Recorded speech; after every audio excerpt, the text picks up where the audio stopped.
Hello and welcome to the final event of this term by the Oxford Forum for Questioning Extremism, a panel discussion on debunking conspiracy theories. It's been a fantastic term and we're so happy to be wrapping it up with an insightful conversation today on pernicious conspiracy theories. Today we'll be analysing how and why conspiracy theories are believed, their detrimental effects on wider society, and what can be done to challenge this particular species of disinformation. We'll be in conversation today for around 45 to 50 minutes, leaving at least 10 minutes at the end for questions sent in by the audience. If you press the raise hand feature in this final segment, I'll be able to unmute you and you can pose your question directly to our wonderful panelists. It's now my pleasure to introduce our great panel of guests for this evening's discussion. We have Mick West, a scientific writer and arguably the internet's most prolific debunker.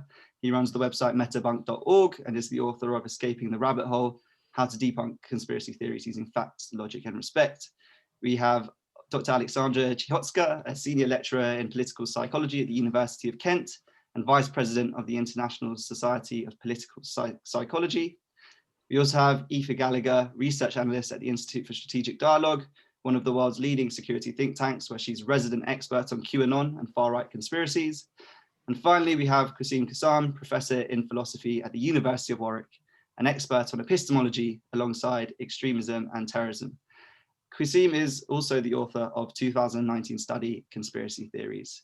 Thank you all so much for coming onto our platform. It's truly a panel of intellectual heavyweights. And I would like to first ask each one of you to briefly explain how your work intersects with the topic of conspiracy theories, how you understand the challenges we face, and just to highlight some thoughts on how we can overcome them.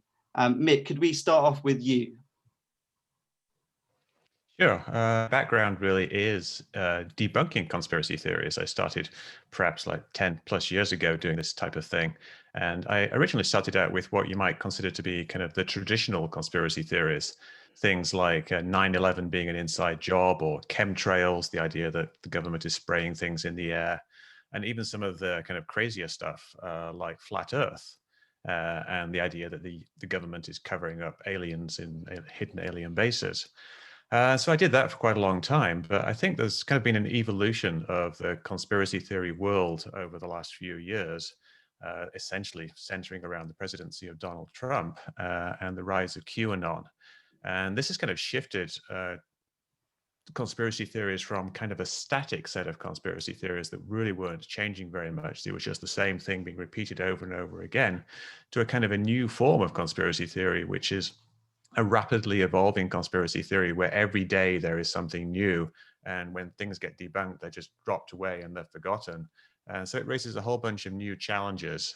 I think some of the old approaches still work. We still need to have constructive engagement with people.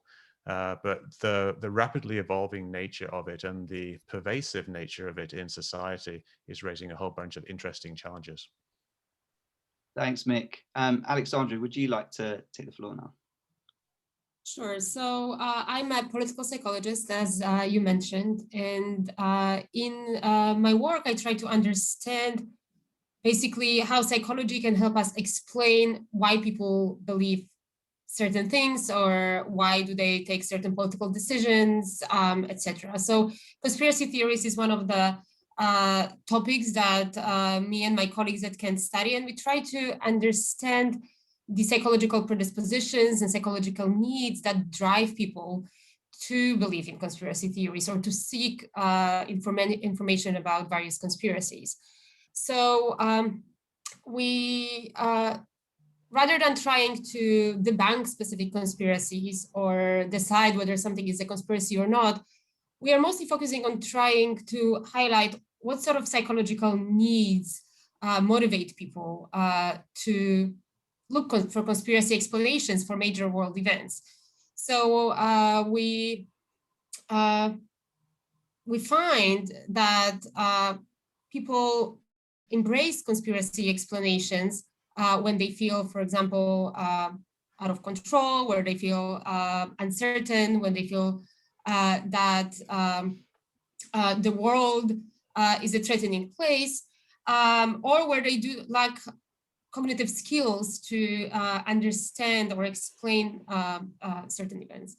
So I think the major challenge or the major lesson that we find from this research is that sometimes to maybe manage conspiracy beliefs, especially those that are harmful in the society, we might need to actually sort of go beyond the conspiracy theory and try to address the psychological needs that these beliefs meet. And I think this is probably what we're trying to focus on right now. So basically, rather than trying to, for example, convince people or talk people out of believing in certain conspiracy theories, trying to understand what motivates them to embrace them, and then see if we could address these sort of underlying needs to possibly modify these beliefs. Thank you, Alexandra. Kasim, would you like to now take the floor? Yeah, so in my work, I'm interested in, I guess 4 basic questions. One is, what is a conspiracy theory? Then there's the question, why do people believe them? Then there's the question, are they harmful? And then lastly, if they are harmful, what should we do about them? So I think they're the 4 basic questions. And I mean, the first question, what is a conspiracy theory? I think turns out to be a very tricky question. So one thing that people often say, so when you talk about, conspiracy theories as harmful or problematic in some way, one thing that people often say is, look, but surely there are conspiracies, right? There are lots of conspiracies. History books are full of conspiracy theories, some of which have been well attested. So what's your problem with conspiracy theories? So then, one thing you might want to say is, well, my problem is with, as was said in the introduction, my problem is with, pernicious conspiracy theories, or with a subclass of conspiracy theories, not the sort of thing that respectable historians talk about. And then you have the question, okay, well, how do you define those? What is this? What are these special, as I call them, capital C, capital T conspiracy theories that you're exercised by, rather than mere theories about conspiracies, right? So one of the things I try to do is to try and pin down what are the special features of these, more problematic conspiracy theories. So an example I always use is the 9/11 Commission, right? So the 9/11 Commission certainly puts forward a conspiracy theory, right? It puts forward the theory that 9/11 was the result of a conspiracy by Al-Qaeda, which indeed it was, in my view. Right, but I think it'd be really odd to say, well, the 9/11 Commission, just a bunch of conspiracy theorists, right? That doesn't sound right to me, even though they are indeed putting forward a theory about a conspiracy. So I think that brings out, the definitional challenge. What's the difference between their theory and the inside job theory, right? They seem to be, both theories about conspiracies, but they seem to have very different epistemological statuses, as it were. So that's one of the things I'm interested in, as well as the other three questions I listed. Thanks, Kasim. Aoife, would you like to now explain how your work intersects with conspiracy theories? Yeah, of course. Like, as you said, I work for the Institute for Strategic Dialogue, which are a counter-extremism think tank. And before I started working there, I was actually a journalist and kind of focusing on the disinformation space online. So my area of expertise as such would be far-right movements and conspiracy theories and where they intersect. For the last year or so, I've been focusing quite a bit on QAnon, both analysing the trends in the movement that you see online and kind of digging into the people behind it as well, which is a very important part of getting to the root of QAnon. And more recently, I suppose, looking into the COVID conspiracy world as well, which I keep a very close eye on in Ireland, and like conspiracy theory movements are relatively new to Ireland, so it's kind of interesting to watch them as they're bubbling up here. But from what I can see, definitely from, in the last 6 months or so, those kind of movements are just becoming a haven for every other kind of conspiracy theory. You see QAnon in the middle of it. You see sovereign citizen movement theories in the middle to white nationalist stuff as well.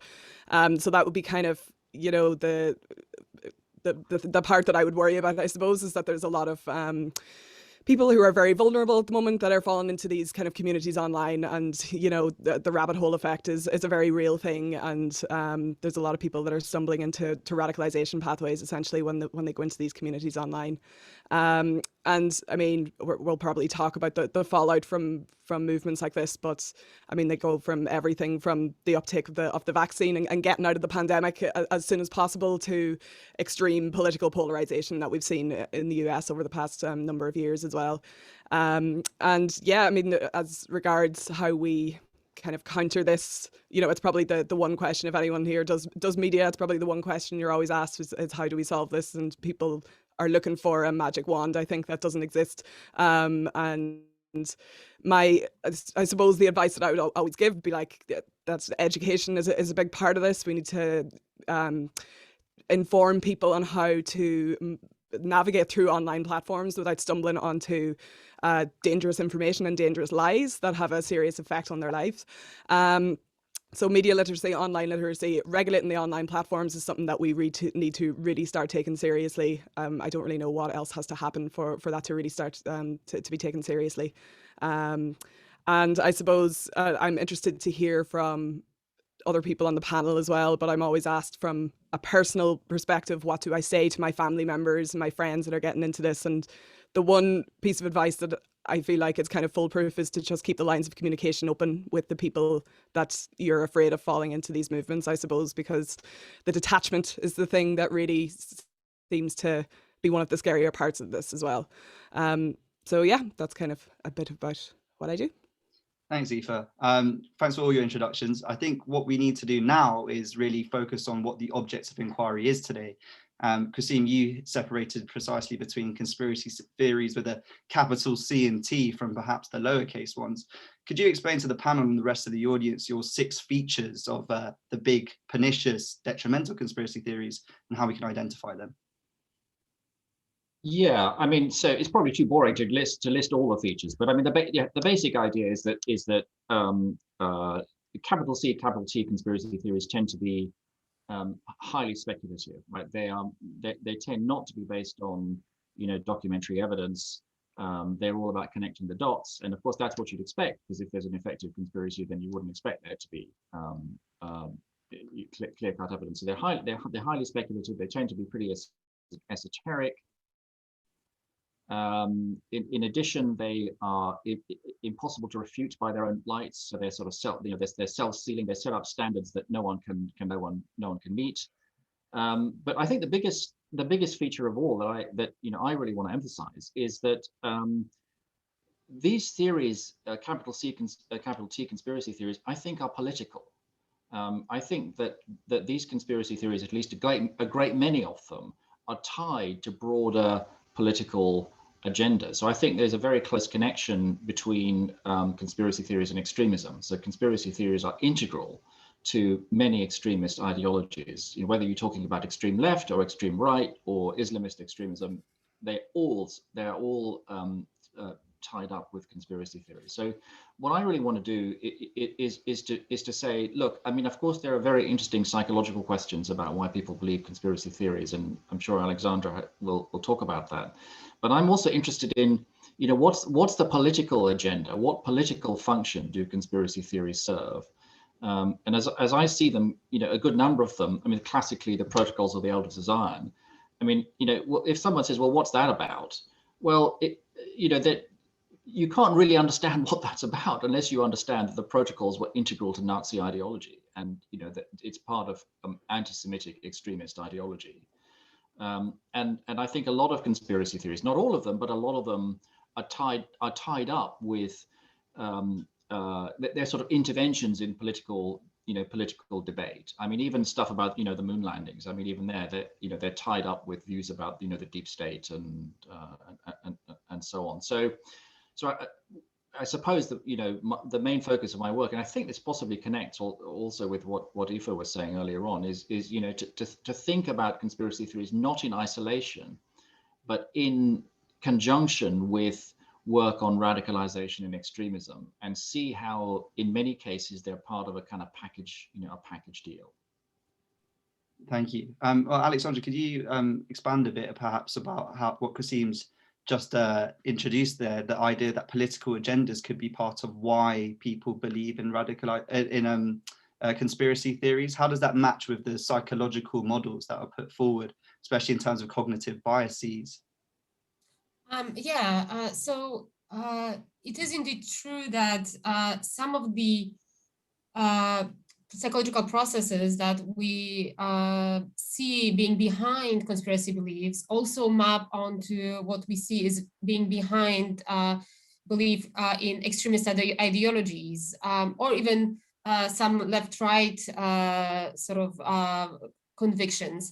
So research shows that to some degree, similar psychological processes lead to belief in conspiracy theories that also lead, for example, to belief in especially right-wing extremist ideologies. So this can be feelings of uncertainty, anxiety. So some people propose that conspiracy theories can serve as a sort of a threat detection, in which basically you identify a threat, and that is at least promises a way of coping with threat, anxiety, or even feelings of isolation that have been very prevalent probably now during the pandemic. Now, similarly, people propose that extremist ideologies, especially right-wing extremist ideologies, can offer a sense of sort of certainty and predictability and engagement that also helps deal with similar psychological needs. So research shows that people are more likely to embrace conspiracy theories when they are also sort of at the political extremes. So when they self-identify more with extreme political movements, and this effect seems to be even stronger at the sort of right-wing side of the extreme. So there seems to be a similar psychological dynamic underlying conspiracy beliefs and political beliefs. But there are also some differences that people observe as well, right? So, for example, there's extensive research showing that what we call need for cognitive closure, that is the need to find definite answers to sort of everyday questions, is related to higher inclination to embrace right-wing ideologies, but not necessarily higher inclination to embrace conspiracy theories. This can sometimes be true, especially if conspiracy theories offer sort of easy solutions to difficult questions. So, for example, in case of events that haven't found a mainstream official explanation, such as the Malaysian flight catastrophe, people who have high need for closure would be more likely to embrace conspiracy theories about this crash because no other explanation is offered to them. But otherwise, conspiracy theories wouldn't necessarily offer the sort of easier solution. They're usually kind of argue for sort of more complex reasons behind important world events. So there are some similarities and differences when it comes to conspiracy beliefs and political beliefs, although this obviously is a separate question from who might be interested in propagating or disseminating conspiracy theories. And then, of course, we can argue we could see the role of sort of political ideology taking hold. But as psychologists, we're less sort of interested in, the political agendas behind conspiracy theories, but more interested in sort of how political beliefs can map onto conspiracy beliefs, and when do these overlap, and where do we see differences? Well, if we talk a bit about kind of the historic political agenda, Mick, you have in your first chapter of your book, you talk about the conspiracy theory about the origins of the term. Could you briefly explain to the audience a bit about this idea? And perhaps survey the term's popularity since its conception? Yeah, the term conspiracy theory has been in the dictionary since like over 100 years ago, but it really kind of only came into its modern usage in the early 60s. And there was some discussion of it kind of in the late 50s, early 60s, but it really kind of took off after the assassination of JFK, when a lot of conspiracy theories sprang up, and we kind of needed a term to describe them, and that term got used. But people took that usage of the term as being a derogatory one, which it kind of is. It is a derogatory term. When you describe something as a conspiracy theory with a capital C, capital T, we know what we're talking about. We're talking about theories that are outside of the mainstream, that impute some kind of shadowy elite. And I think the whole political aspect of it that was just discussed is very interesting because, we talk about right-wing conspiracy theories and right-wing extremism a lot, but we don't talk so much about the left-wing conspiracy theories. And, it's not that there aren't any, but there actually are fewer of them. And that kind of partly ties in with, the whole idea of conspiracy theories as a political movement. Most conspiracy theories imagine some kind of shadowy elite in charge, which means essentially that they're saying that the government is this kind of evil entity, is somehow a partner with this shadowy cabal. And if you think about the differences between left wing and right wing, at a very simple level, right wing is about individual freedoms, and left wing is more about community, and it's about the government helping people. So right wing people are more likely to be distrustful of the government, and left wing people somewhat less likely and more likely to trust the government explanation of things. And another aspect of that is that people are more likely to believe in conspiracy theories when they feel they are the underdog. So you see this kind of flip-flopping with elections when it changes from one party to the other party. Then people who are members of one party tend to be the people, the party out of power, tend to be the people who are more likely to believe in conspiracy theories, especially about things like election fraud. And now we saw with Donald Trump, though, even when Donald Trump was in power, we still had this very, very, very strong undercurrent of right-wing conspiracy. And that's really because even though Donald Trump was in power, he portrayed himself as the underdog. And so the right-wing people still saw the government, which in their mind was this deep state, as being the enemy. So there's this very strong political thing. And I think, the reason we are seeing right-wing extremism more than left-wing extremism is this simple idea that it's about, is the government a good thing or is the government a bad thing? And there's this fundamental difference between left and right. Well, building on this relationship between the far right and conspiracy theories, many experts in this field have noted that the creation of the internet, and in particular online forums, especially ones that are unregulated or explicitly not censored, have allowed conspiracy theories to proliferate in an unprecedented manner. Aoife, could you explain how these online mechanisms are integral to the QAnon ecosystem? Explaining briefly about how QAnon came about. Would there be a QAnon without these forums? I wonder, would there be a QAnon? I'm not sure, because QAnon is fairly unique in a number of ways, but also kind of a replica of so many other conspiracy theories in another way as well. But QAnon was born on 4chan and 8chan, which are anonymous image boards that are absolute havens for neo-Nazi views and white supremacist views. And it essentially, when it was born as such, which is, October of 2017, at that time, the conspiracy theories that all became a part of QAnon were just all over 4chan. And they were, you had Pizzagate, which was kind of the precursor to QAnon, that alleged that Hilary Clinton was part of a child trafficking ring. You had, conspiracy theories about George Soros galore, conspiracy theories about the Clinton foundations, Obama, etc. And QAnon essentially just brought them all together kind of under one, narrative, I suppose. And and then, QAnon, as was mentioned earlier, is also very much kind of based on the protocols of the Elders of Zion as well. And then kind of links in the idea of blood libel, which is an old anti-Semitic conspiracy theory about Jewish people murdering Christian children, which is, kind of the QAnon element of elites drinking the adrenochrome of children.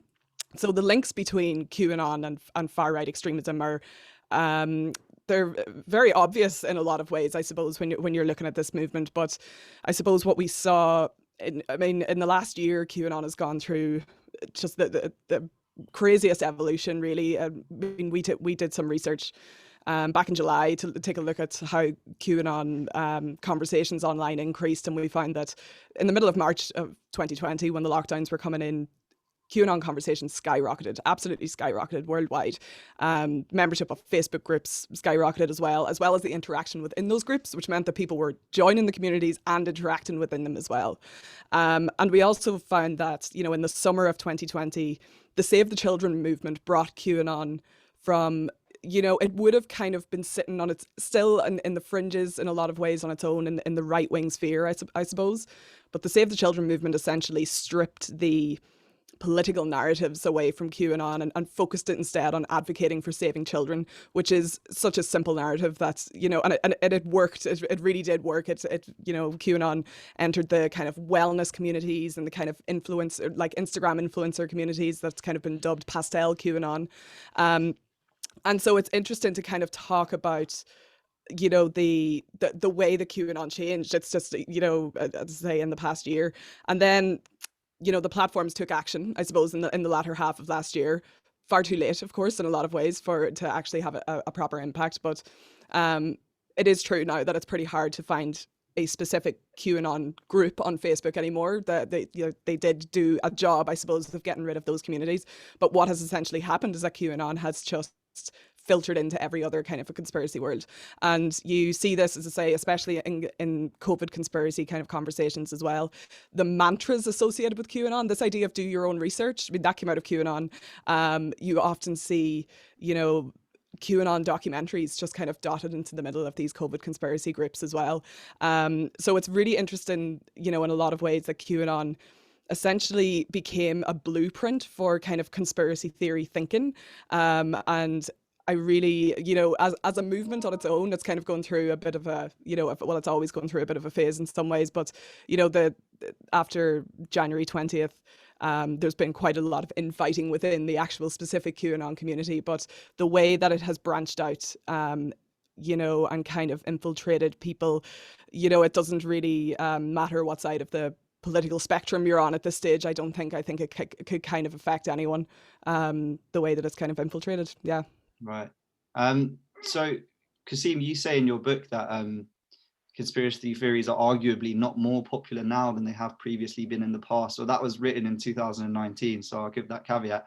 But would you stand by that now with the explosion of use of the internet forums within the pandemic and COVID era?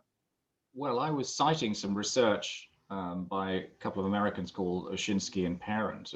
They published a book called American Conspiracy Theories. So they did research on 100 years of correspondence with the New York Times and found that conspiracy talk was not more prevalent in the period they studied, which was up to 2010, than it had been in the past, say in the 1950s. But of course, now we're 2021, right? So things have moved on since that research, and I would be surprised if conspiracy talk is not more prevalent now than in the past. But I don't know of any sort of systematic research like the research that was done by Oshinsky and Parent, which I quoted in the book. But conspiracy theories are clearly a huge deal now. I mean, there's just no question about it, and they have infiltrated so many aspects of our online lives, and I certainly wouldn't want to downplay them. Well, Mick, in terms of anecdotal experience, do you find that your work now has been due to with more conspiracies than in the pre-COVID world, or are they just resurgences of antiquated theories that you've dealt with in the past? I'm not really sure. I'm familiar with that research by Joe Rogan and others about, conspiracy theories not increasing, and I kind of agree with it to a degree. And I think perhaps what we're seeing isn't so much new people being recruited to conspiracy theories, but it's more an amplification of the type of suspicions that people would have anyway. A lot of people were kind of conspiracy minded, but they just kind of assumed that the government was out to get them, or they assumed that that there was some kind of secret plot by the media to make one party look good. We've always had things about the liberal media. So the idea that there was this kind of conspiracy theory in the media has always been there. But what's happened with QAnon is it kind of stepped it up. So all these people who have kind of had this low-level conspiracy belief have perhaps moved into a much more active and engaged belief in the conspiracy theory, whereas before it was somewhat more passive, and it's kind of like flipped things around a little. Alexandra, your work on psychological models has looked at epistemic and existential factors and motives, but your specifically researches the kind of social drivers. Could you explain a bit to the audience about the in-groups and out-groups ideas, and especially with the idea in mind about how minorities, especially in the UK, are increasingly skeptical about taking on the COVID vaccine, for instance? Perhaps your model can explain this phenomena?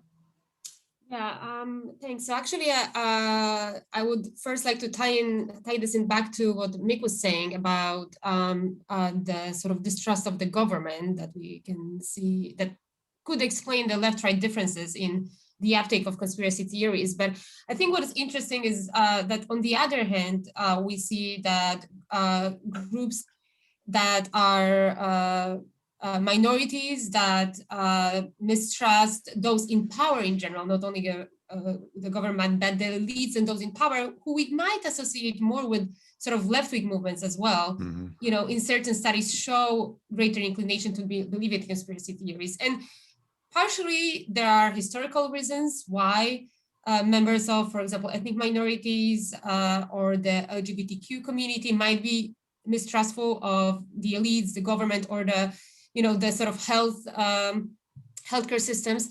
But we also find that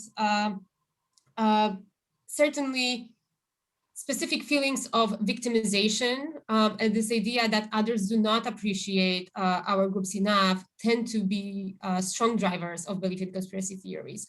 So in our research, we look at what we call collective narcissism. So this idea that our group is exceptional, but others do not appreciate its greatness. It seems to predict conspiracy beliefs across a range of topics. So not only a belief in other groups conspiring against our group, so for example, other nationalities against our nation, but also belief in COVID conspiracy theories, in vaccination conspiracy theories more broadly, in climate change conspiracy theories. So we argue that if people believe that basically others do not appreciate the value of their group, conspiracy theories can offer an explanation for why this is the case. They're basically out to get us. They purposefully undermine our achievements. They undermine our greatness. So conspiracy theories can basically serve as an excuse for why, for example, our social group is not doing as well as we would like it to be doing. So this doesn't necessarily only apply to minorities. We found this consistently also in groups that are sort of majorities or dominant in societies. It seems to also be explained to some degree why, for example, white majorities which feel threatened by minorities gaining higher status might basically look to conspiracy theories to sort of explain their losing privilege. And we, in fact, find somewhat similar processes at the individual level. So people who are narcissistic, so those who believe that, you know, they have great worth and they are exceptional, but others do not appreciate enough, are also more likely to embrace conspiracy theories. So we think that they basically feel that others might be out to get them, and that is a better explanation for their potential misfortunes in life than, for example, taking responsibility for them yourself. So, of course, the fact that someone believes that others do not appreciate its greatness is not always misguided. Sometimes there's, you know, a grain of truth to it, but these sort of sentiments tend to be really strongly related to belief in conspiracy theories. Thanks, Alexandra. Aoife, given, I just want to bring in what Qasim said earlier regarding the kind of political agendas that underscore conspiracy theories. With regards to QAnon, do you think that at its heart it's a matter of advancing, you know, far-right conspiracies, or are people just getting caught up in these ideas and being radicalized as a result? From your perspective within QAnon, do the radical politics come first, or do people come in politically neutral and then get caught up in something that kind of outgrows itself?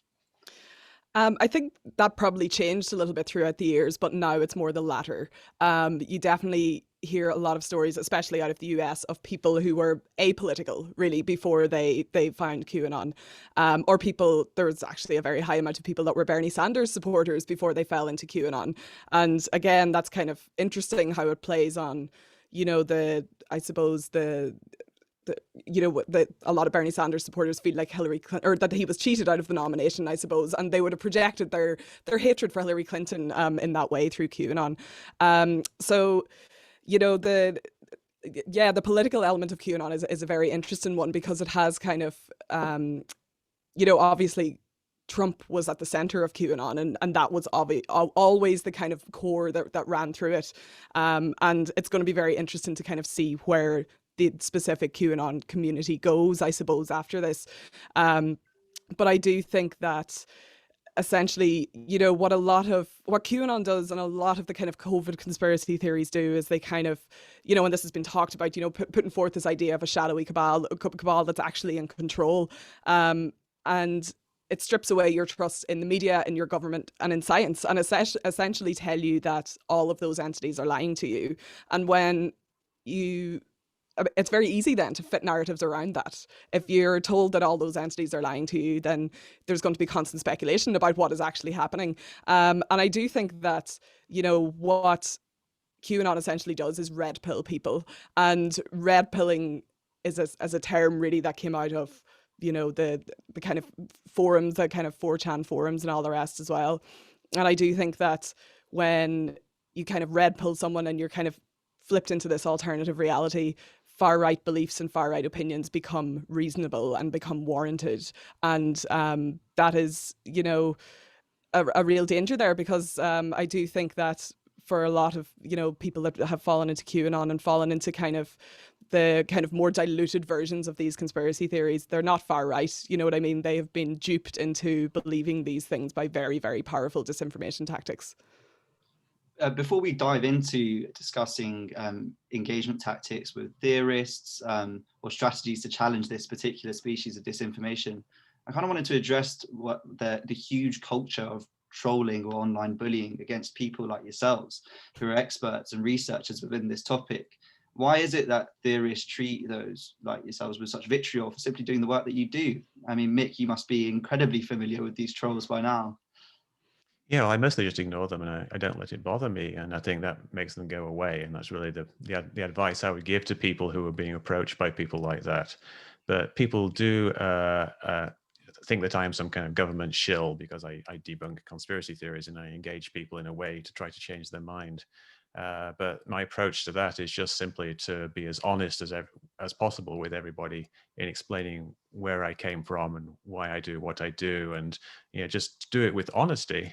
And it goes a long way to stopping people harassing you. And really, all you've got to do most of the time is just block the person, and they go away. So I don't personally find it to be a huge issue. An issue with the debunking or refutation strategy, i.e. showing somebody that the premises of their argument are false or supplying contravening evidence, is what's called the backfire effect, which is when an attempt to correct somebody's false beliefs actually leads to them strengthening their initial belief in the conspiracy theory. What can be done to avoid this phenomenon, or is it simply just a symptom of the hardcore conspiracy mindset, Kasim? Well, I think that if you're talking about conspiracy theorists, there are kind of, what I think of as the hardcore, the irredeemable conspiracy theories, where essentially nothing that you say is going to change their minds. And I think in that case, maybe there'd be a backfire effect. Maybe it makes no difference, but it just doesn't seem to me to be a particularly good use of time to engage with that sort of person. The people I think one should be thinking about are what I call, conspiracy curious. So I think a lot of people fall into that category. A lot of people are not, hardened conspiracy theorists. They might say that they don't actually necessarily believe these theories, but that they think there might be something in them, or they're sort of curious about them. And in that case, I think the strategy needs to be a sort of twin track strategy. I mean, first of all, of course, you need to engage with the theories themselves and go in for the kind of debunking that Mick goes in for. But I think there's another thing that one can do with people like that, which is to perhaps inform them about the associations between conspiracy theories and extremism, which people may not be aware of. Out conspiracy theories as vehicles for promoting extremism and anti-Semitism. And a lot of conspiracy curious people, that's news to them, and I think it's worth making the point. And I think the other thing that I find at least gets people to think is to ask the question, if you think about the people who really promote conspiracy theories, the originators and promoters of these theories, it's worth asking what's in it for them. What's their agenda? I mean, in a way, this is reverse engineering conspiracy theories to actually ask the same questions about conspiracy theory producers themselves that they ask about everyone else, which is, who benefits. And I think, so that's not really engaging so much with the detailed arguments, but it's raising questions about, what people who come up with these theories and promote these theories, what are they up to? Why are they doing it? What's in it for them? And, sometimes the answer is, there's money, right? I mean, conspiracy theory is a big business. There are people who sell, all sorts of merchandising, in their conspiracist websites and make serious money out of it. So I think that you just need a sort of complex strategy consisting both of debunking of, first order arguments, but also raising, what I think of as second order questions about the theories themselves and the people who promote them. Alexander, I could just make a point there. Sorry, go ahead. Kasim, like you mentioned that you think there are some people who are incurable conspiracy theorists, and I kind of have to disagree with that because a lot of the people I've talked to are people who seemed like hardened conspiracy theorists. Like I just interviewed a guy recently who was raised by two conspiracy theorists since as long as he can remember. His parents were conspiracy theorists. They thought everything was a false flag. They distrusted the government. He believed 9/11 was an inside job. But eventually, in his late 20s, early 30s, he got out of it. He got out of this conspiracy theory mindset. And I talk to people like that all the time, people who have been deep down the rabbit hole for many, many years, and they do eventually get out. So I would encourage people not to give up. I mean, sure, like do a cost-benefit analysis as to whether it's worth your time doing, but don't give up on people. Yeah, that's a very great point, Mick. And you seem to advance the view of, dialogue is the most effective strategy. And I got a lot of resounding nods when Aoife proposed this at the beginning of the event. Alexandra, you proposed a different idea of kind of pre-bunking tactics, i.e., prefacing information, conspiracy theories to undermine them before one is necessarily bought in. Is there a lot of evidence from the psychology, from psychological evaluations that this is an effective strategy? So there is a lot of evidence that pre-banking is more effective than debunking because you can basically sort of inoculate people that, misinformation might be happening. So they are in a way sort of prepared, it's like a misinformation vaccine, if you will.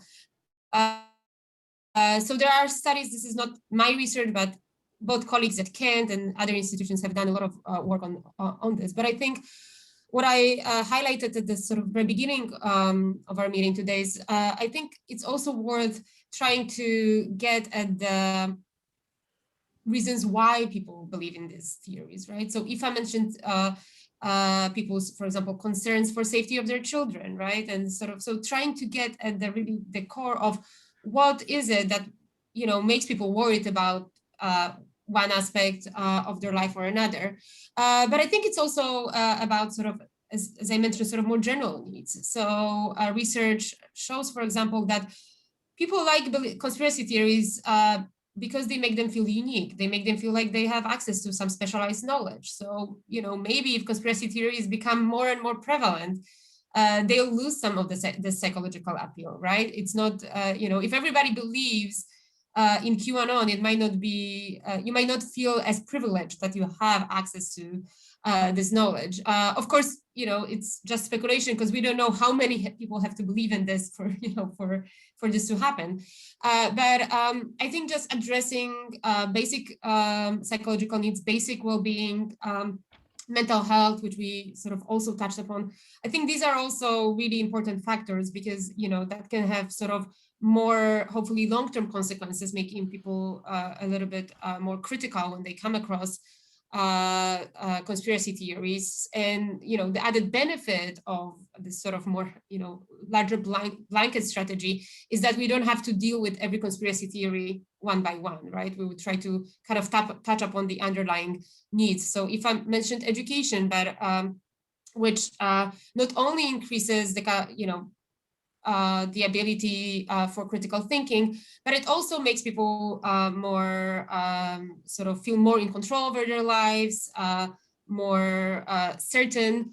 about navigating the social reality. So all of these factors help dealing with conspiracy theories, or help people engage critically with conspiracy theories when they come across them. So I'm sort of a fan of trying to get at the underlying causes for conspiracy beliefs, partially also because, like myself, I don't have the knowledge and the skills like Mick might have to actually engage, and others to engage with specific conspiracy theories, right? Conspiracy theorists often have more knowledge about the topic that, than you do. So just sort of trying to get at the psychology behind it is, one way to go about it. So it seems like a multi-pronged approach is definitely going to be needed to challenge this particular issue of disinformation. I just wanted to remind the audience, guys, that we've got a few minutes left of discussion here. So if you have your questions for our panelists, please press the raise hand feature.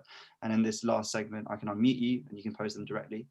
Aoife, I wanted to ask a bit about censorship. So obviously in the most kind of violent or vitriolic conspiracy theories, there is obviously grounds to remove a right to platform, but is it actually possible to implement those policies? I mean, Parler, for instance, was a network which has lost its server space, and they've tried to remove that. But is it actually possible in this online sphere to implement censorship policies? I mean, it's possible for, each private company essentially to do it to whatever extent that they want to do it, right? So, I mean, Trump's off platforms now and he's not on them, and that's it, right? But this world is constantly evolving, and it's evolving quicker all the time. As people get kicked off the likes of Facebook and Twitter and YouTube, as to say they go to Gab or Parler or Telegram, there's almost another layer on top of that now, and they're just continuing to kind of create different platforms, I suppose, for themselves to find their space or whatever. So in some ways, it doesn't really work that well, I suppose. The way I kind of look at it, censorship and freedom of speech, they're huge, huge issues that, have to be dealt with when we're talking about this as well. And I often kind of think that, the press are under regulations for a reason, because they have a power to be able to, divulge information to a very large number of people.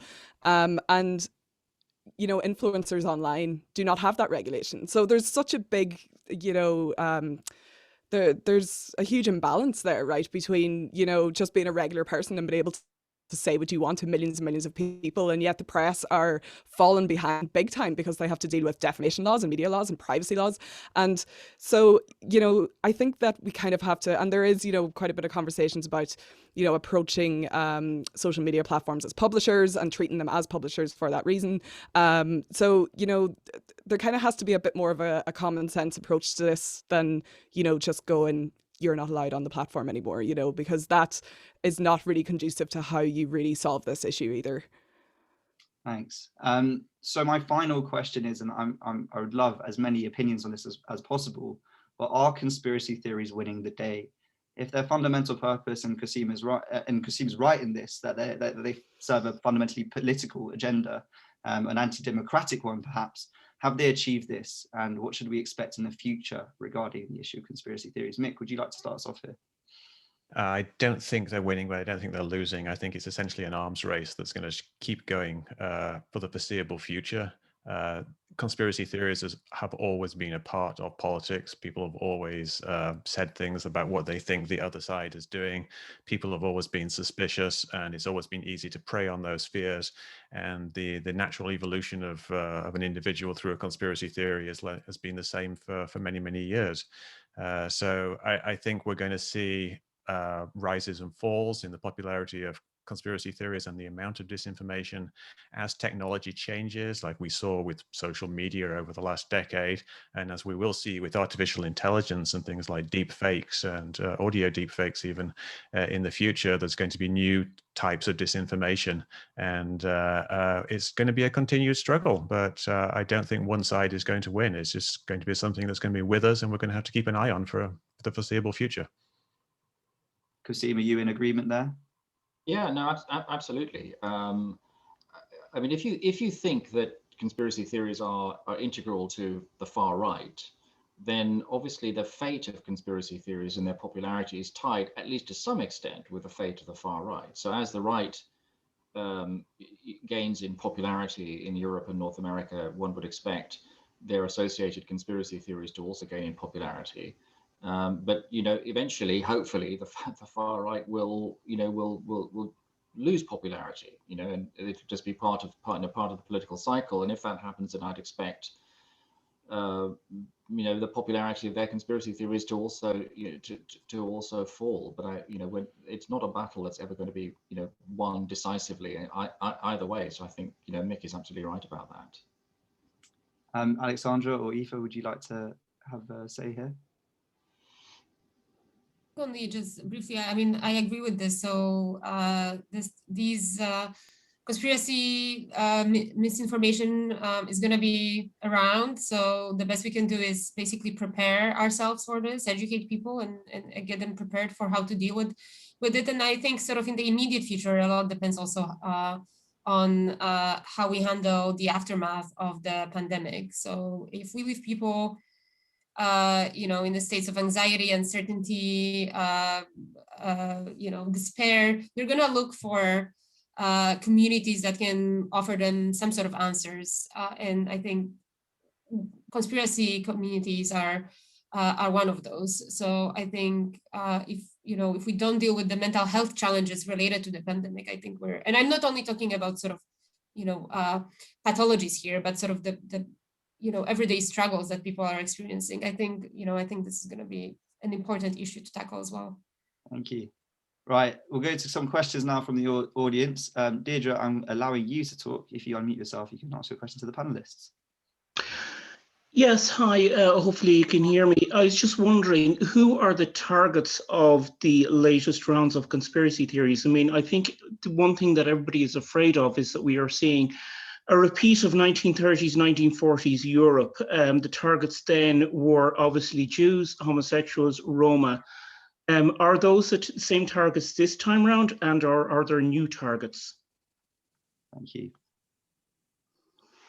So should we have perhaps Aoife, see as you're most on the ground with this problem at the moment? I suppose, I mean, different conspiracy theories have different kind of target groups, right? So if you're looking at, we kind of talked about this, I suppose, already, like white supremacist and neo-Nazi conspiracy theories, still do take those kind of real old anti-Semitic themes with them. A lot of white nationalist conspiracy theories, I mean, if we're talking about the Great Replacement, I mean, that is certainly one of the ones that I would still be pretty worried about as such, which is the idea that governments are kind of actively replacing white populations in Europe with migrants. And I think in Ireland, what I see in Ireland especially is that they are the theories that are kind of being peppered into these COVID conspiracy groups as well, and they would be the ones that I would be worried that that would really pull people into the far right, I suppose, more than the kind of COVID ones either. The COVID conspiracies, I suppose, are, they're different because they target, the elites as such, and, people in the media, people like us doing this kind of work. So there's kind of, as I say, there's, different routes for different kind of theories, I suppose. Thanks, Eva. Jackson, I'm allowing you to talk. Hi guys, Jason Bates here. First of all, thanks very much for the event. It's been brilliant. My question is, where are we supposed to draw the line between a legitimate questioning of power and peddling conspiracy theories? Specifically with regards to the case of Jeffrey Epstein, it appears to me sometimes that's a legitimate questioning of power, but obviously some people will call that a conspiracy theory. So yeah, essentially, where do we draw the line? Christine, you seem to have a lot to say about this particular topic. Would you like to take on this question? Well, I mean, I think that's the hardest question of all. I mean, I think there's a difference between asking a question and proposing a theory in answer to that question. So I think in the case of something like Jeffrey Epstein, I mean, the questions that people want to ask about that case, I think are legitimate questions, and very often there are legitimate questions that that underpin conspiracy concerns. But there's a big leap from that to proposing a theory about, a kind of Jewish global elite, pulling the strings behind the scenes. I think that the difficulty in this area is to strike the right balance between not making concessions to outlandish conspiracy theories, but at the same time acknowledging people's right to ask questions. And I don't think that any of us should really be in the business of saying that you can't ask questions about the death of Jeffrey Epstein, for example, or even about 9/11 or whatever. I mean, there are questions that can be asked, but that's a different thing from being a conspiracy theorist. Actually, just briefly on this topic, Mick, I remember listening to a video in which you debunked the Jeffrey Epstein death. You said that it was likely that he did actually kill himself. Oh, yeah, I think it's rather a complicated subject to get into, but there was one question about whether I think Bill Clinton had been on his plane 25 times, and it turned out he'd only been on it 4 times. It was just 25 legs of the trips. So there's like little things like that you can debunk. But with Epstein, I think, yes, we should ask questions about, what happened there. But we shouldn't necessarily just assume there's something terrible, that there is a big conspiracy without any evidence. But I certainly wouldn't discourage people from asking questions, because obviously there were nefarious things going on with Epstein himself. Fantastic. Right. So last question here from Lucy. Hi, can you hear me? Yeah. Okay, perfect. So my question was about kind of echo chambers and bots, especially with the rise of kind of these conspiracies on the internet. How do we reconcile kind of the idea that we have not only, as I think Aoife mentioned, these influencers who have platforms to speak to people, but also, I guess, companies and kind of whole industries that. And how do we reconcile that with conspiracy theories? And how do we avoid kind of, I guess, these bots and these algorithms from really taking over and targeting more people? Who would anyone in particular like to take this one on? It's a particular question about. Well, I would. Yeah, Mick, go. Yeah, sorry. I think it's part of the arms race, and I think this is something that we're going to have a technological solution as well as an educational solution. People need to be aware that these things are happening, and so that they can think, am I talking to a bot right now? But as the bots are going to get more and more intelligent, we're going to have a technological solution that will actually identify them and some kind of way of verifying whether somebody is a real person or not. Fantastic. Well, guys, thank you so much for coming on today to our platform for this fantastic discussion. We really appreciate it. I hope everybody in the audience has learned something new about the challenges we face with the pernicious strand of conspiracy theories. So thank you again for all of you for coming to our events this term, and we'll be wrapping up here. For Hilary Term, we'll be back in Trinity. So thank you to each and every one of our panelists, and thank you to the audience for coming. Cheers. Bye. Thank you. Bye-bye.